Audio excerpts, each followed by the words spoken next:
Hello छात्रों, आप लोग कक्षा 11 के रसायन विज्ञान में पढ़ रहे हैं हाइड्रोकार्बन। हाइड्रोकार्बन में आज हम आपको बताने चल रहे हैं कि समचक्रीय यौगिक क्या है।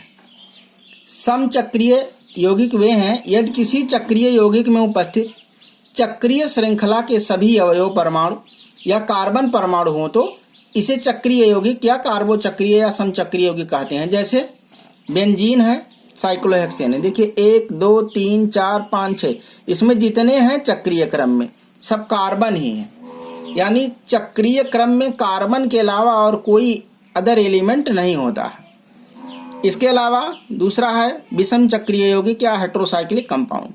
इसमें क्या होता है कि चक्रीय क्रम में कार्बन के अलावा सल्फर, ऑक्सीजन और नाइट्रोजन भी तत्व आते हैं। कौन कौन तत्व आते हैं? सल्फर, ऑक्सीजन और नाइट्रोजन आते हैं।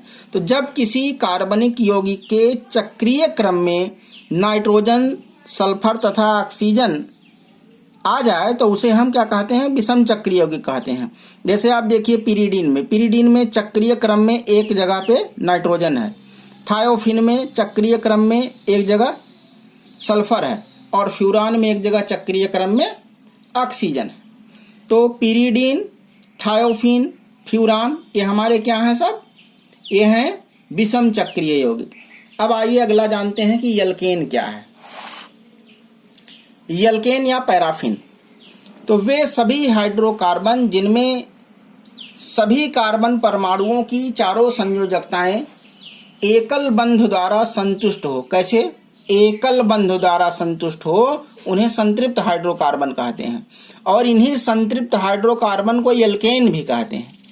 चूंकि ये यौगिक अन्य कार्बनिक यौगिकों की तुलना में कम क्रियाशील होते हैं, इसीलिए इन्हें पैराफिन भी कहते हैं।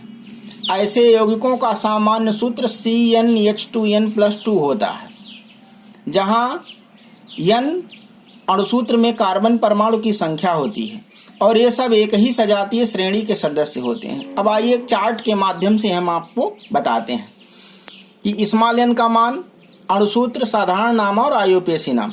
अगर स्मॉल n का मान 1 होगा तो CnH2n+2 के अनुसार अणुसूत्र बनेगा CH4, साधारण नाम मेथेन होगा और IUPAC नाम मेथेन होगा।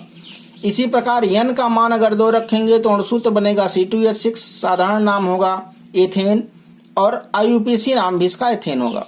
लेकिन अगर यहाँ हम 5 रख देते हैं n के जगह पे तो अणुसूत्र बनता है C5H12 और साधारण नाम होगा स्मॉल n पेंटेन, जिसको हम नॉर्मल पेंटेन कहते हैं, लेकिन IUPAC में केवल पेंटेन लिखेंगे।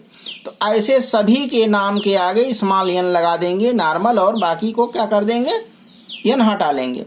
अब इसका जब हम वर्गीकरण या नामकरण करते हैं तो नॉर्मल, आइसो, नियो करके करते हैं। तो जब किसी एल्केन में उपस्थित सभी कार्बन परमाणु एक ऋजुरेखीय श्रृंखला में उपस्थित होते हैं तो ऐसे एल्केनों को हम जो है नॉर्मल एल्केन कहते हैं और उसके नाम के पहले पूर्वलग्न या प्रीफिक्स स्मॉल n लगा देते हैं। जैसे अणुसूत्र है CH3, CH2, CH2, CH3।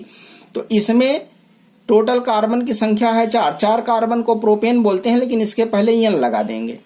ऐसे ही हम CH3, CH2 का होल थ्राइस CH3, यानी हमारे पास कार्बन की संख्या कितनी हो गई? 5। तो पांचों कार्बन के लिए हम लगा देंगे n पेंटेन। तो इसके बाद में आइसो और नियो का जिक्र हम लोग अगले क्लास में करेंगे। धन्यवाद।